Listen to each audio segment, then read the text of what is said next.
శుభకార్యాలకు పూజార్ల కోసం వెతుకుతున్నారా? పూజారీస్.com లో అతి తక్కువ ధరలకే పూజార్లను ముందే బుక్ చేసుకోండి. వెంటనే కాల్ చేయండి. నమస్కారం, నేను మీ జాహ్నవి. ధనుర్మాసం అత్యంత పవిత్రమైన మాసాల్లో ఈ ధనుర్మాసం కూడా ఒకటి. మరి ఈ ధనుర్మాసంలో ముఖ్యంగా నిర్వహించేటటువంటి కార్యక్రమం గోదాదేవి కళ్యాణం. పూజారీస్.com వీళ్ళు ప్రత్యేకంగా గోదాదేవి కళ్యాణాన్ని నిర్వహిస్తున్నారు. అసలు గోదాదేవి కళ్యాణం వెనుకున్న అసలు ఆంతర్యం ఏంటి? గోదాదేవి కళ్యాణాన్ని వీక్షించిన వాళ్ళకు కానీ, చేసిన వాళ్ళకు కానీ ఎలాంటి ఫలితం కలుగుతుంది? ఎందుకు ఈ గోదాదేవి కళ్యాణాన్ని నిర్వహించాలి? పూర్తి వివరాలు మనకి వివరించడం కోసం మనతో ఉన్నారు పూజారీస్.com పూజారులు సచిన్ శర్మ గారు, అలాగే శ్రీకృష్ణ ఫణికుమార్ శర్మ గారు. మరి ఇద్దరూ కూడా గోదాదేవి కళ్యాణం గురించి పూర్తి వివరాలు మనతో వివరించడానికి సిద్ధంగా ఉన్నారు. మాట్లాడేద్దాం. నమస్కారం అండి. నమస్కారం. అయితే ముఖ్యంగా పూజారీస్.com వాళ్ళు గోదాదేవి కళ్యాణాన్ని నిర్వహిస్తున్నారు. అసలు గోదాదేవి కళ్యాణం ఎందుకు నిర్వహించారు? శ్రీ గురుభ్యో నమః. శ్రీ మహాగణాధిపతయే నమః. శ్రీమత్యై విష్ణుచిత్తార్య మనోనందనహేతవే నందనందన సుందర్యై గోదాయై నిత్యమంగళం. ముందుగా గోదామ్మవారికి మంగళాశాసనలు తెలుపుతూ, భక్తులందరికీ కూడా అనేక విధములైనటువంటి కోర్కెలు అనేటివి ఉండడం సహజం. అందులో ఈ కాలములో చాలామందికి వివాహం అవ్వడం అనేది చాలా కష్టతరం అవుతున్నటువంటి సమయం కనిపిస్తూ ఉంది బయట ప్రపంచంలో. అయితే ఒకానొక సమయంలో ఈ గోదామ్మవారు శ్రీకృష్ణుణ్ణి దక్కించుట కొనకు కొంతమంది గోపికలతో కలిసి ఆవిడ ఒక వ్రతాన్ని ఆచరించారట.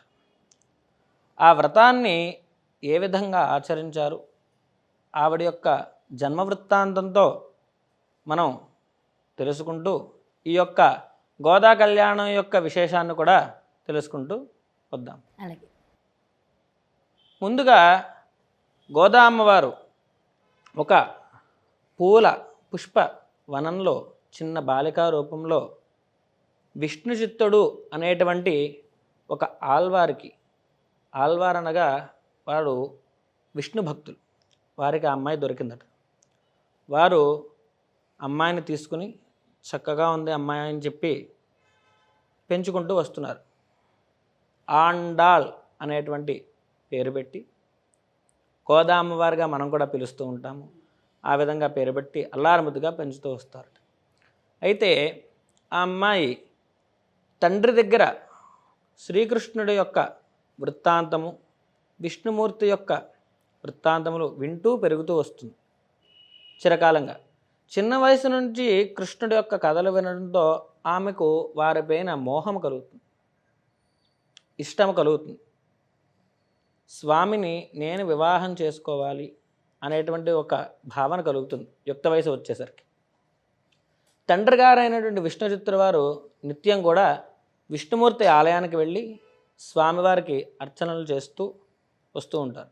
వారి పూలవనంలో ఉన్నటువంటి పువ్వులన్నీ కూడా మాలలు కట్టించి రాత్రి ఇంట్లో పెట్టి ఉదయాన్నే స్వామికి తీసుకెళ్ళి సమర్పించేవారట. ఆ క్రమంలో గోదా అమ్మవారు నిత్యం కూడా స్వామికి అలంకరించే మాల తనకి తాను అలంకరించుకుని అద్దంలో చూసుకుంటూ మురిసిపోతూ ఉండేదట. నా స్వామి పక్కన నేను ఈ మాల వేసుకుని ఉంటే ఇంత అందంగా ఉంటానా అని అలంకరించుకుని అద్దంలో తాను చూసుకుంటూ మురిసిపోతూ ఉండేదట. తండ్రి గారు చూడకుండా మాల మళ్ళీ ఆ గంపలో పెట్టేశారు. ఇలా కొంతకాలం సాగుతూ ఉంటుంది. తండ్రి చూడకుండా మాల వేసుకోవడం, తనను తాను అలంకారం చేసుకోవడం, మళ్ళీ బుట్టలో పెట్టేయడం, ఆ విషయం తెలియని విష్ణుచిత్తుల వారు ఇదే పూలమాల తీసుకెళ్ళి స్వామికి సమర్పించడం క్రమంగా జరుగుతూ వస్తుంది. అయితే ఒక సమయంలో ఈ యొక్క విష్ణుచిత్తుల వారు తన కుమార్తె చేసినటువంటి గోదా అమ్మవారు చేస్తున్నటువంటి ఈ పూలమాల అలంకారము ఆయనకి తెలియకుండా తీసి పక్కన పెట్టడం అనే విషయాన్ని గమనిస్తారు. గమనించి గోదా అమ్మవారిని వారిస్తారు. అమ్మా, ఇది విష్ణుమూర్తికి మనం అలంకరించేటువంటి మాల, మనకి మాను అలంకరించుకోకూడదు అని చెప్తారట. అయితే తండ్రి మాటకు కట్టుబాటుగా అమ్మవారు ఆ యొక్క మాలను ధరించదు. తర్వాత రోజు విష్ణుమూర్తి వారు విష్ణుచిత్తుడు అంటే ఈ యొక్క అర్చకుల యొక్క కల్లోకి వచ్చి స్వప్నంలో ఇలా చెప్తారట, విష్ణుచిత్త, నీ కుమార్తె ధరించినటువంటి మాల ఏదైతే ఉందో అదే నాకు చాలా ఆనందం, కాబట్టి రేపటి నుంచి నీ కుమార్తె అలంకారం చేసుకున్న మాలే తీసుకొచ్చి నాకు సమర్పించు అని చెప్పి స్వామివారు స్వప్నంలో విష్ణుచిత్తులో చెప్తారట. పరమానంద భరితులైనటువంటి విష్ణుమూర్తి చిత్తుల వారు మరుసటి రోజు నుంచి కూడా అదేవిధంగా గోదాదేవి అలంకరించడం మాలని స్వామికి సమర్పించడం జరుగుతుంది. ఈ క్రమంలో యుక్త వయసుకు వచ్చినటువంటి ఆ గోదామ్మవారు తనతో పాటు కొంతమంది స్నేహితులు కూడా ఉంటారు. వారినే మనం గోపికలు అని పిలుస్తూ ఉంటాం. ఆ గోపికలందరితో కలిసి శ్రీకృష్ణుడు ఎలాగైనా మనం కూడా దక్కించుకోవాలి అంటే వివాహం చేసుకోవాలని కానీ లేదంటే వారికి మన ప్రేమను తెలియచేయాలని కానీ చేయడం కోసం వీరొక వ్రతాన్ని ఆచరిస్తారు. ఆ వ్రతాన్ని ఏ విధంగా ఆచరించారు? 8 మంది గోపికలతో ఈ యొక్క వ్రతాన్ని ఆచరిస్తారు.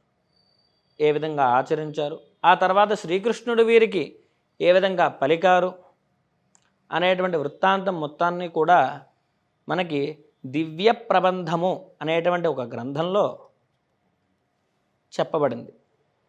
అయితే ఈ అమ్మవారి యొక్క వృత్తాంతం మొత్తం 30 పాశురములుగా చెప్పబడింది.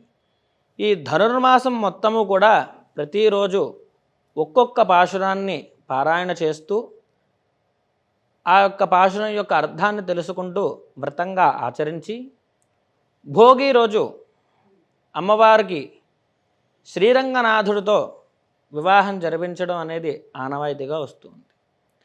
అమ్మవారు ఈ విధంగా వ్రతాన్ని ఆచరించిన తర్వాత స్వప్నంలో స్వామివారు అడుగుతారట, తండ్రి గారు అడుగుతారు, అమ్మా నీకు ఎవరిని వివాహం చేసుకోవాలని ఉంది స్వామి? నాకు శ్రీరంగంలో ఉన్నటువంటి శ్రీరంగనాథుడిని వివాహం చేసుకోవాలని ఉంది అని గోదామ్మవారు చెప్పిన వెంటనే భోగి రోజు సరైనటువంటి ముహూర్తం అని భావించిన స్వామివారు గరుత్మంతుని మీద శ్రీరంగం నుంచి శ్రీవల్లిపుత్తూరు వరకు వచ్చి అక్కడ ఆండాలుగా పిలువబడేటువంటి గోదామ్మవారిని కళ్యాణం చేసుకున్నారు.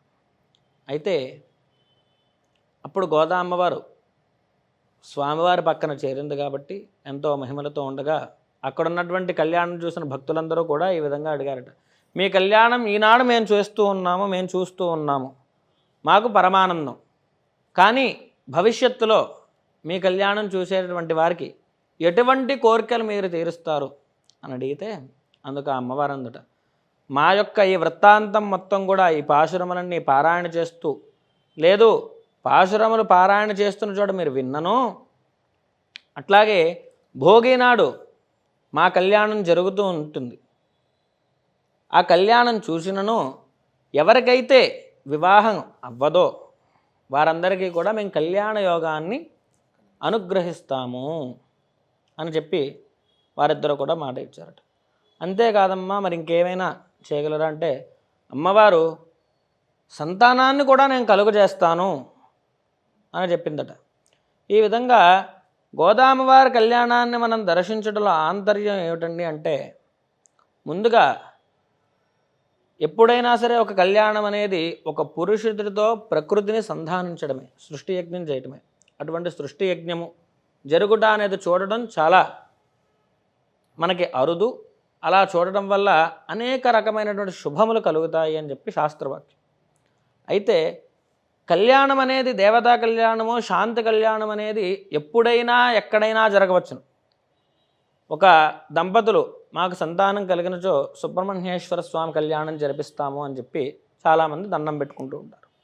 ఆ కోరిక నెరవేరాలి అంటే వారికి సంతానం కలిగితే ఎప్పుడైనా సుబ్రహ్మణ్యేశ్వర స్వామి కళ్యాణం చేయించవచ్చు, ఎందుకంటే అది వారి మొక్కు.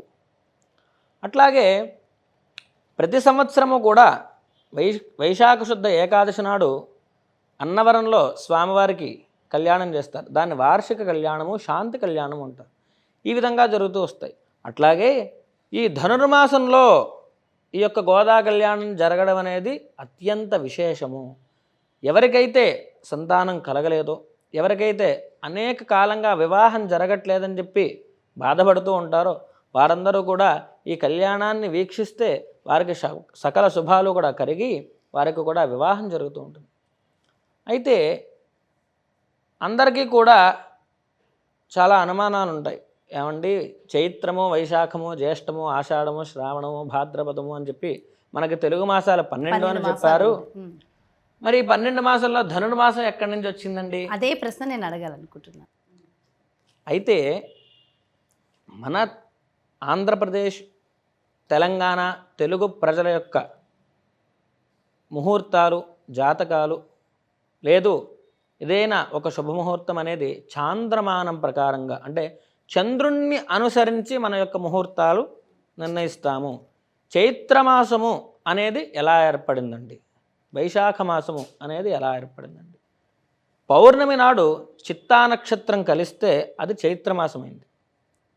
విశాఖ నక్షత్రం కలిసిన పౌర్ణమి వైశాఖ మాసమైంది.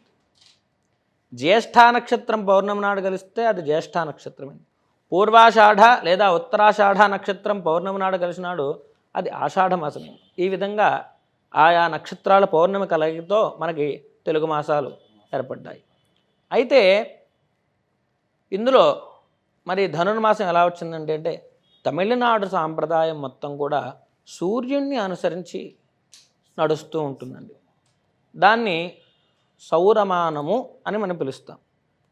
ఈ సౌరమానం ఎలా మనం గణించాలండి అంటే మనకి ఉగాది అనేది చంద్రుడు అమావాస్య పూర్తయి పాడ్యమి రోజున మనకి ఉగాది ప్రారంభమవుతుంది. కానీ ప్రతి సంవత్సరము కూడా ఏప్రిల్ 14వ తేదీనే తమిళ వాళ్ళకి ఉగాది. అది వారి డేట్ల ప్రకారం చేసుకోవడం ఉంది. సూర్యుడు మీనము నుంచి మేషములోకి మారేటువంటి సమయం. ప్రతి నెల కూడా 14, 15, 16 ఈ 3 తేదీల్లో ఏదో ఒక తేదీ నాడు రవి ఈ యొక్క మేష, వృషభ, మిథున, కర్కాటక, సింహ, కన్య, తుల, వృశ్చిక, ధనస్సు, మకరము, కుంభము, మీనము మనకి 12 రాశులు ఉన్నాయి. ప్రతి నెల రవి ఒక్కొక్క రాశిలోకి ప్రవేశిస్తూ ఉంటాడు. ఆ విధంగా ప్రవేశిస్తూ ఉన్నటువంటి దాన్ని తమిళ వాళ్ళు మాసముగా తీసుకుంటారు. సంకల్పంలో మనము వర్ష ఋతువు, వసంత ఋతువు, చైత్ర మాసము ఉంటాం. అలాగే వాళ్ళు మేషమాసము, వృషభ మాసము, మిథున మాసము అని పిలుస్తారు. ఆ విధంగా గోదామ్మవారు ఆ ప్రాంతానికి చెందిన అమ్మవారు కనుక ఆ అమ్మవారు ధనుర్మాసంలో ఈ యొక్క వ్రతాన్ని ఆచరించారు కనుక మనము అదే సాంప్రదాయంగా పాటిస్తూ ఈనాడు ప్రతి సంవత్సరము కూడా డిసెంబర్ 16వ తేదీ కానీ 17వ తేదీ మాత్రమే ఈ ధనుర్మాసం అనేది ప్రారంభమవుతుంది. ఎందుకంటే రవి అప్పుడే ధనస్సులోకి ప్రవేశిస్తారు కనుక. ఆ విధంగా మనం నెల రోజులు కూడా ఈ పాసురాలు నెల రోజులు కూడా ఈ పాసురాలు పారాయణ చేసుకోవచ్చు. అదేవిధంగా సచిన్ శర్మ గారు, మరి ఈ పాసురాలు ధనుర్మాసంలో నిర్వహించే ఈ పాసురాలు, అదేవిధంగా గోదాదేవి కళ్యాణం, చాలామంది ఈ రోజుల్లో భార్యాభర్తలు దాంపత్య జీవితంలో చాలా రకాల ఇబ్బందులు, మనశ్శాంతి లేదు, విడాకులు తీసుకోవడానికి సిద్ధంగా ఉన్నారు. అలాంటి వాళ్ళకు కూడా ఇది గోదాదేవి కళ్యాణం ఉపయోగపడుతుందంటారా? ఈ పాశురాలు కేవలం తమిళియన్స్కేనా, మన తెలుగు వాళ్ళకు కూడా ఉపయోగపడతాయంటారా? కాదండి, శాస్త్రం అనేది ప్రపంచానికి సంబంధించిందండి. ఈ ప్రపంచానికి సంబంధించిందంటే అప్పుడు మనకు తమిళనాడు, ఆంధ్ర, తెలంగాణ అలా అంటూ ఏముండదు. ఇక్కడ ఏంటంటే విశేషంగా అమ్మవారి కళ్యాణం చూడడం కానీ, లేదా మనం ఆ పాశురాలని వినడం కానీ, ఈ 30 పాశురాలు అంటే మనం సమయంగా రావడము, అది వినడము, మళ్ళీ ఆ కళ్యాణం చూడడము, ఇవన్నీ చూడడము వినడం ద్వారా ఏమవుతాయంటే విశేషంగా మనము ఒక్కొక్క రోజు మనం ఎలా వింటామో ప్రతిరోజు మనకంటూ ఒక శక్తి కూడా అమ్మవారి మనకు శక్తిగా ఒక శక్తిలా వస్తుంది. వినడం ఏంటంటే చూడడము, వినడము, ఈ రెండిట్లో ఏదైనా చేయాలి. ఈ కలియుగానికి సమయంగా మనం తీసుకుంటాము. కొంతమంది వినడం వరకే చూస్తారు, కొంతమందికి చూడ్డానికి కేటాయిస్తారు సమయం. అలానే వినడానికి కూడా కాదు, చూడ్డానికి కూడా మనం ఏది లేకుండా పార్టిసిపేట్ చేసి ఆ నామస్మరణ చేసినా సరిపోదు. ఉన్నంత వరకు ఏంటంటే ఆ పాశురాలు జరిగినప్పుడు విన్నప్పుడు ఏంటంటే ఇప్పుడు బ్రాహ్మణులు అయితే ఆ పాశురాలు చెప్తారు, వేరే వాళ్ళు అయితే ఆ నామస్మరణనే పాశురాలతో సమానంగా అవుతుంది. అంటే మనకి ఏంటంటే అక్కడ పాలు పంచుకున్నామంటే ఆ నామస్మరణనే అక్కడ జపంలా ఒక శక్తిలా మనకు ఉంటుంది. అంత సమయము ఆ పాశురాలు వినడము.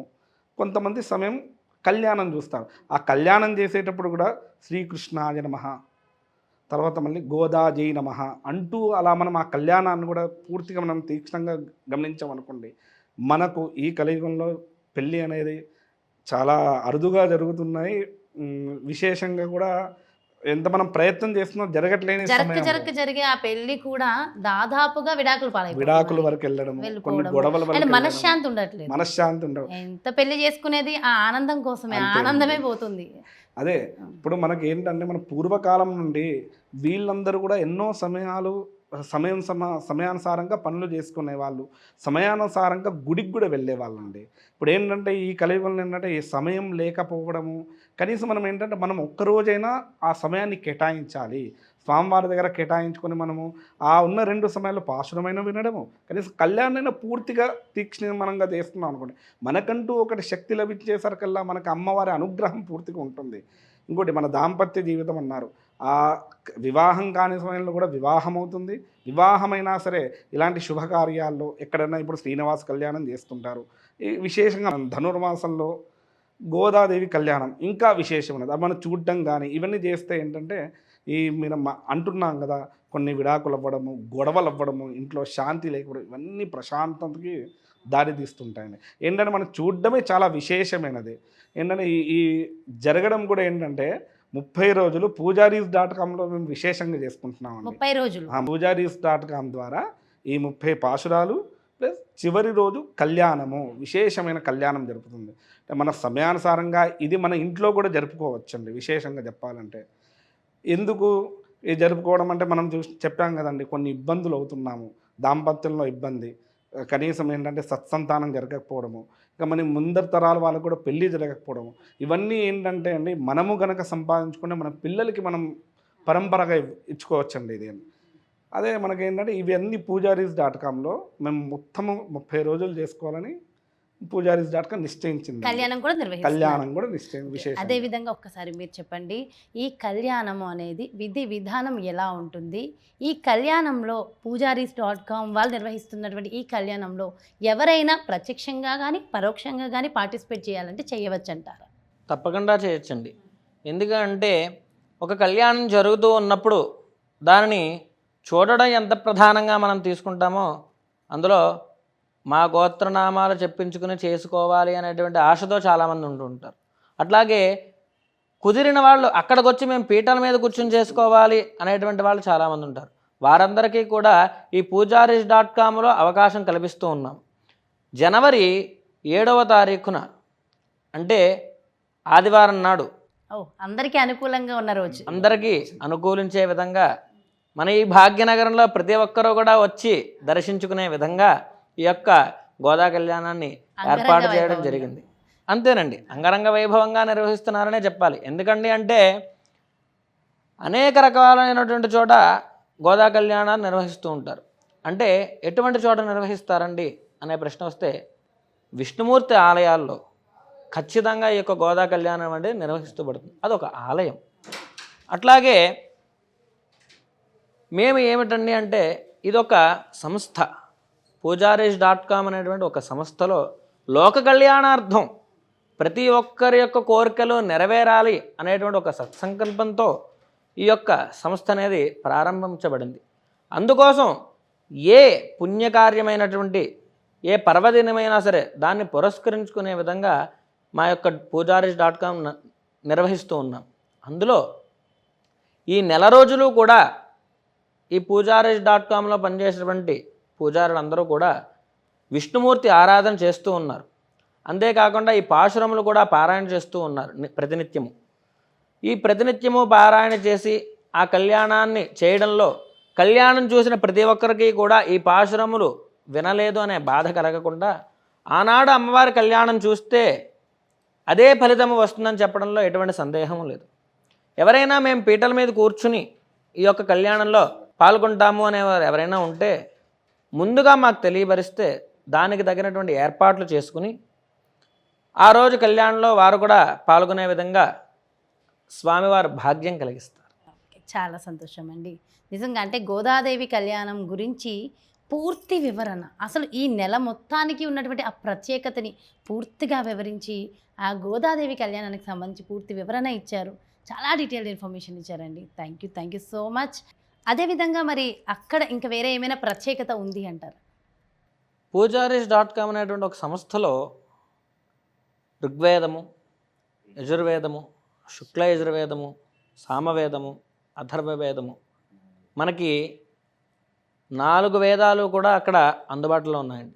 ఆ పీటల మీద కూర్చునేటువంటి ప్రతి ఒక్కరికి కూడా కళ్యాణము చూసి ఎంత ఆనందం అయితే పొందుతారో వారందరికీ కూడా సకల సుఖాలు లభించాలి, సర్వ సంపదలు కలగాలి, వారికి ఉన్నటువంటి కష్టాలు బాధలన్నీ తొలగిపోవాలి అంటే మంచి పండితుడు ఆశీర్వదించాలని అందరూ కోరుకుంటూ ఉంటారు. ఆ ఆశీర్వచనం కూడా 4 వేదాలతో ఈ కళ్యాణం అనంతరం అందరికీ జరపబడుతుంది.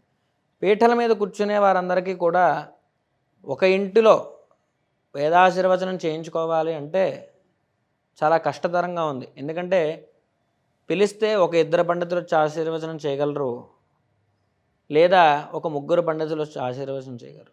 ఒకే చోట మనం కూర్చుని కళ్యాణం చేయించుకుంటే ఆ ఆనందము, ఆ అనుభూతి కూడా మాటల్లో చెప్పలేనిది.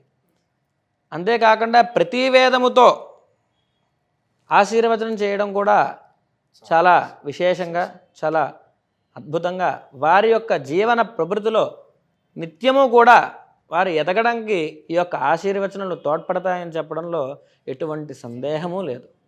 ప్రతి ఒక్కరూ కూడా వచ్చి పాల్గొని వారందరూ కూడా దేవి యొక్క అనుగ్రహం పొంది వారి యొక్క కష్టాలు బాధలు అన్నీ కూడా నివృత్తి అయ్యే విధంగా వేద ఆశీర్వచనలు పొంది అమ్మవారి యొక్క కృపాకటాక్షాలు అందరి మీద ప్రచురించాలని చెప్పి మేమందరం కూడా కోరుకుంటూ ఉన్నాం. చాలా చాలా చాలా సంతోషం అండి, వింటుంటే కూడా చాలా చాలా బాగుంది. అండ్ ఆ వేద ఆశీర్వచనం ప్రత్యక్షంగా నేను దాన్ని ఫీల్ అయ్యాను, దాన్ని పొందాను. సో అందులో ఉండే ఆనందం, అనుభూతి నాకు బాగా తెలుసు. మీ అందరి చేత నిజంగా వేద ఆశీర్వచనం ఆ రోజు నేను తీసుకున్నాను. నాకు చాలా చాలా సంతోషంగా ఉంది. అండ్ చాలా మంచి ఇన్ఫర్మేషన్ అండ్ గోదాదేవి కళ్యాణం గురించి ఎంతో చక్కగా డీటెయిల్గా వివరించారండి. Thank you so much. నమస్కారం అండి. సో చూసారు కదండి, మరి ఇది గోదాదేవి కళ్యాణం. ముఖ్యంగా ధనుర్మాసంలో అత్యంత వైభవంగా నిర్వహించే ఒక ప్రత్యేకమైన వేడుకలలో ఒకటి. సంవత్సరానికి ఒక్కసారైనా సరే ఈ కళ్యాణంలో పాల్గొన్న వాళ్ళకి ఎలాంటి ఫలితం కలుగుతుంది అనేది చాలా డీటెయిల్గా వివరించారు కదా. మరి వివాహం కాని వారికి వివాహం అవుతుందట. వివాహం అయి ఇబ్బందులు పడుతున్న వాళ్ళకి ఆ ఇబ్బందుల నుంచి బయటపడే అవకాశాలు 100% ఉన్నాయి. అదేవిధంగా పిల్లలు లేని వాళ్ళకి పిల్లలు కూడా పుట్టే అవకాశం ఖచ్చితంగా ఉంటుంది. అండ్ ముఖ్యంగా వేద ఆశీర్వచనము చాలా చాలా ముఖ్యం ప్రతి ఒక్కళ్ళకి కూడా. అద్భుతమైన రోజు జనవరి 7వ తారీఖున మరి పూజారీస్.com వారు ప్రత్యేకంగా నిర్వహిస్తున్నటువంటి ఈ ప్రత్యేకమైన గోదాదేవి కళ్యాణంలో మీరు కూడా పాల్గొని విశేషంగా మరి మీరు కూడా మీకున్నటువంటి అద్భుతమైన అవకాశాన్ని ఉపయోగించుకోవాలి అనుకుంటే వివరాల కోసం క్రింద డిస్ప్లే అవుతున్నటువంటి నెంబర్స్కి కాల్ చేయండి, డీటెయిల్స్ తెలుసుకోండి. నమస్తే, మీ జాహ్నవి.